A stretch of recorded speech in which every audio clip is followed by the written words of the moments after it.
अस्सलाम वालेकुम। आपकी हमने कहानी सुनी, बड़ी दर्दनाक कहानी है आपकी।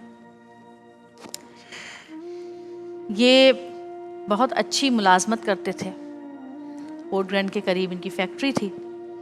लेकिन कोविड की एक ऐसी हवा चली जिसने बहुत सारे घरों को, पूरी मईशत को दुनिया की बर्बाद कर दिया, और उसका शिकार होने वाले मिट्ठू भाई भी थे। इनके फैक्ट्री के मालिक का कोविड में इंतकाल हो गया। हालात ख़राब हुए तो उनके बच्चों ने फैक्ट्री बेच दी। इनके साथ बेशुमार लोग बेरोज़गार हुए, उनमें से एक ये भी थे। कोविड के उस दौर में अच्छे खासे लोग जो हैं ज़मीन पर आ गए। दौलत ख़त्म हो गई, बिजनेस ख़त्म हो गए, सेहत ख़त्म हो गई। इन्होंने बहुत कोशिश की, हाथ पैर मारे कि कहीं कोई नौकरी मिल जाए। लेकिन बस हमारे मुल्क में तो नौजवानों को नौकरी नहीं मिलती, तो आप 25-30 से ऊपर चले जाएं तो वैसे कोई नहीं पूछता आपको। फिर इनके एक दोस्त ने इनको मशवरा दिया कि तुम ये कॉस्ट्यूम पहनो और मुख्तलिफ तकारीब में, शादियों में, सालगिरहों में, मॉल्स में जाओ और पैसे कमाओ। अब चूँकि रमज़ान में ऐसी कोई तकारीब होती भी नहीं है, तो हालात ज़्यादा ख़राब हो गए हैं। तो कभी रोड पे इधर कभी उधर खड़े होते हैं और कोशिश करते हैं कि कम से कम इतना पैसा तो कमा लें कि अपने बच्चों के लिए एक वक्त के खाने का सहारा बन जाए। जब ये रोज़ घर से निकलते हैं तो इनको नहीं पता कि ये वापसी पे अपने बच्चों के लिए रोज़ी रोटी लेकर जा सकेंगे कि नहीं।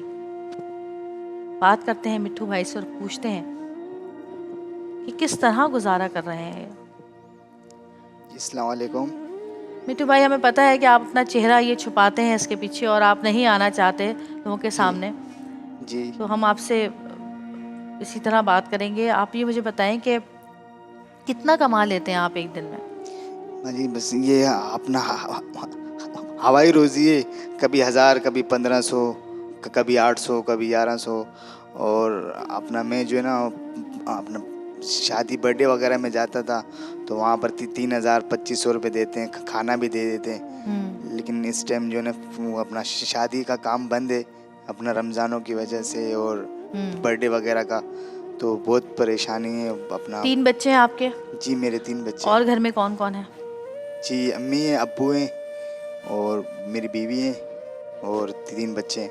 यानी कि 7 लोगों पर मुश्तमिल ये कुंबा कि जिसको सिर्फ 2 वक्त की रोटी ही नहीं चाहिए, बल्कि रहने के लिए जगह, घर का किराया, जी किराए का घर है। और बच्चों की तालीम, तरबियत, फ़ीस, बीमारी, इतने मसाइल होते हैं, इतनी चीज़ें होती हैं।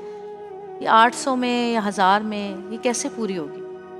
अगर हम आपसे रिक्वेस्ट करें कि आप, हमें पता है कि आप अपना चेहरा नहीं दिखाना चाहते, लेकिन हम चाहते हैं कि आप मेहनत करते हैं, जो भी करते हैं, आपको शर्मिंदा नहीं होना चाहिए लोगों के आगे, क्योंकि जो मेहनत करके कमाता है वो उससे लाख दर्जे बेहतर है जो भीख मांग के कमाता है। नहीं क्या आप अपना चेहरा दिखाएंगे हमें? जी, दिखाना तो नहीं चाहता लेकिन आप कहती हैं तो दिखा देता हूँ। तो दिखाइए अपने मेरे रिश्तेदारों को नहीं पता कि मैं मतलब ये काम भी करता हूँ नहीं, आप ज़्यादातर। मेहनत करते हैं, आपको इतना, आपको बिल्कुल भी शर्मिंदा होने की ज़रूरत नहीं है।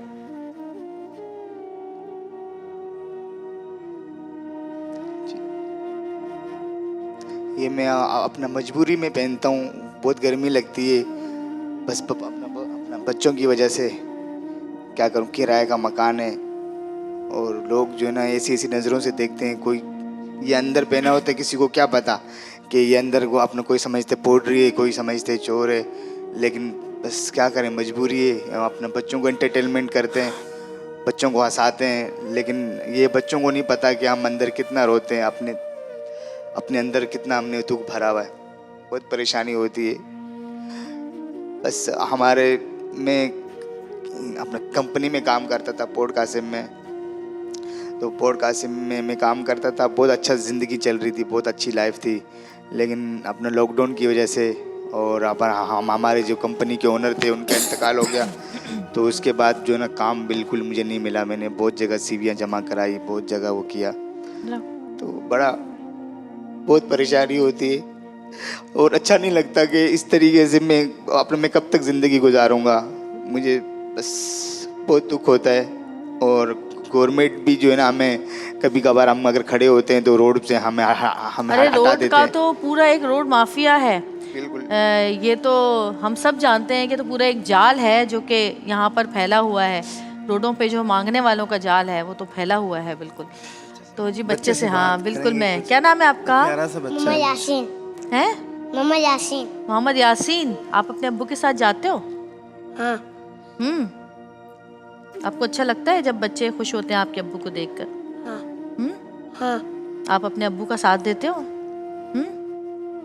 कौन सी क्लास में ये पढ़ते अम्मी हैं? को कहता है कि आज आप दुआ करना अब्बू ज़्यादा कमा के आए, तो फिर हम अच्छा खाएंगे, अच्छे होटल पे जाएंगे, अच्छी जगह पे जाएंगे घूमने।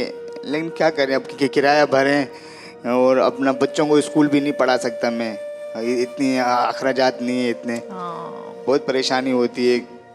क्या करूं? जाहिर बस बात है, आपने बताया कि 7 लोग हैं घर में जिनकी हाँ। जिम्मेदारी और बोझ आपके कंधों पे है, और फिर किराए, बिल्स, ये सारी चीज़ें मैनेज करना आसान नहीं है।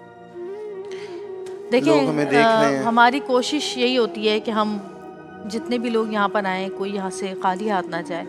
और रहमतों बरकतों का महीना है, अल्लाह ताला अपनी रहमतों की बारिश कर रहा है। और यकीनन जो लोग भी हमें देख रहे हैं वो यकीनन इस बात को जानते हैं कि अगर आप किसी की मदद करते हैं तो अल्लाह आपकी मदद करता है। आप दुनिया में जो बांटेंगे वही आपके पास वापस आएगा, चाहे वो मोहब्बत हो, चाहे आसानियाँ हो, जो कुछ भी आप दुनिया में बांटेंगे अल्लाह ताला आपको पलट के वो वापस ज़रूर देगा।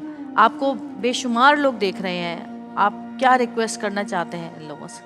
मैं रिक्वेस्ट करना चाहता हूँ कि मुझे प्लीज़ मेरी हेल्प करें और मुझे इस काम से निजात दें। मेरे बच्चे बड़े होंगे कि मैं उनको क्या बोलूँगा कि मैं तुम्हारे पापा क्या काम करते हैं। मैं ये शौक से नहीं करता, मैं बहुत क्या बताऊँ मैं आपको, मेरे अंदर कितना गम भरा हुआ है, कितना दुख भरा हुआ है। तो बराए मेहरबानी आप मेरी मदद करें। मुझे जहाँ सब्ज़ी का ठेला या मुझे रिक्शा चलाना आता है, अगर इसी तरीके की कोई हेल्प कर देंगे तो बहुत बहुत शुक्रिया होगा आपका, बहुत अल्लाह आपका भला करे। तो मुझे इस काम से निकालें प्लीज़। ये इसमें लोग मुझे ऐसी हकारत से देखते हैं, बोलते हैं, लोग पता नहीं क्या क्या समझते हैं, लेकिन हम तो बच्चों को एंटरटेनमेंट करते हैं, लोगों को हंसाते हैं, लेकिन अपने अंदर इतना गम भरा हुआ है। देखें, सबसे पहले तो आप अपने दिल में ये बात लाजमी रखा करें, जहन और दिमाग में, कि आप रिज़्क़ हलाल कमा रहे हैं, मेहनत कर रहे हैं। कोई भी मेहनत वाला काम शर्मिंदगी का बायस नहीं होता। मैंने कहा आप ये कोशिश कर रहे हैं। मैंने कहा ये भीख, तो बहुत लोग बोलते हैं ये भीख है। मैंने कहा ये भीख तो नहीं होती। ये आप भीख तो नहीं है। एंटरटेन कर रहे मैंने हैं कहा ना हम तो लोग। मांगते नहीं है, लोग तो मांगते हैं, हम मेरे तो भाई, मांगते नहीं, हम एंटरटेन करते हैं। इस मौसम में मुश्किल का। शहर कराची के कि जहाँ पे दम घुटता होगा इसके 80% जो अंदर। है ह्यूमिडिटी और गर्मी होती है, जी जी, बहुत। तो यहाँ पे इस तरह का कॉस्ट्यूम पहनना, इसमें इस से तरह के हवा भी नहीं आती ना, इसमें से हवा भी नहीं आती है, ये बिल्कुल जो है ना हाँ, वो क्योंकि ये जो दूसरे गर्म है। बड़े ममालिक में जो इस तरह के कॉस्ट्यूम्स बनाए जाते जी, हैं ऐसे वो ही। उनमें हर तरह का निज़ाम होता है, हवा का, हर चीज़ का। और फिर वो लेकिन गर्मी में वो ठंडे भी होते इलाके हैं। भी हम होते हैं। हम डिज्नी वगैरह जाते हैं जी तो वहाँ पर हम देखते हैं कि जो कि कैरेक्टर्स वहाँ पे घूम रहे जी, होते जी, हैं, जी। उनमें लड़कियाँ भी होती हैं, लड़के भी होते हैं, और वो लोग ये पहन के घूमते हैं। वो भी गर्मी में पसीने से जब वो उतारते हैं तो उनकी जो हालतें होती हैं बड़ी बुरी होती हैं, जबकि ऐसे ही। उनके अंदर एक सिस्टम उन्होंने रखा हुआ होता है, कूलिंग सिस्टम होता है अंदर। वो उनके अंदर जो लेयर डालते हैं, उस लेयर के अंदर ठंडा पानी होता है वेंटिलेशन होती ताकि है। उनके ऊपर फेस पर ना लगे। लेकिन फिर भी वो जो है गर्मी और पसीने से बहुत बदहाल होते हैं। लेकिन वो उनको जितना वहाँ पे पैसा मिलता है, यहाँ पे कोई मेरे ख्याल है 15 ग्रेड के ऑफिसर से ज़्यादा पैसा मिलता है उनको गवर्नमेंट वहाँ भी सपोर्ट करती है। बहुत सपोर्ट करती है। लेकिन हमारे यहाँ तो ये खुद ही से अपने हिसाब। यहाँ तो हमें गवर्नमेंट तंग करती है उल्टा, हमें लोग, बहुत लोग अपने डिस्टर्ब, बहुत लोग हमें तंग करते हैं, हाँ, डिस्टर्ब क्योंकि करते वो हैं। जो मांगने वाले हैं ना, उनका तय है ना, फिक्स है ना जगह, वो किसी को खड़ा नहीं होने जी। देते वहाँ पर।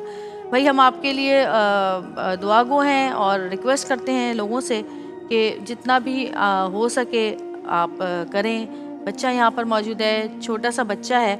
आप पढ़ते हो बेटा? पढ़ते हो? स्कूल जाते हो? नहीं। आपका दिल चाहता है स्कूल जाने का? दिल चाहता है स्कूल जाने का?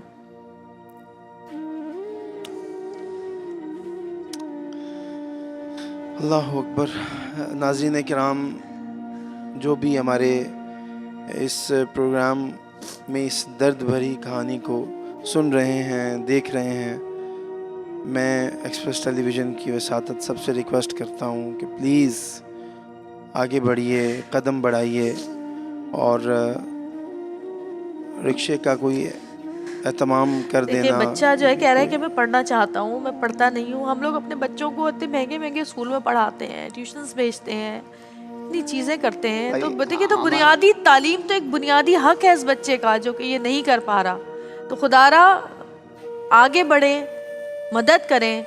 हमारे साथ ये मौजूद होंगे। एक छोटी सी ब्रेक के बाद वापस आते हैं। देखते रहिएगा प्यारा रमज़ान।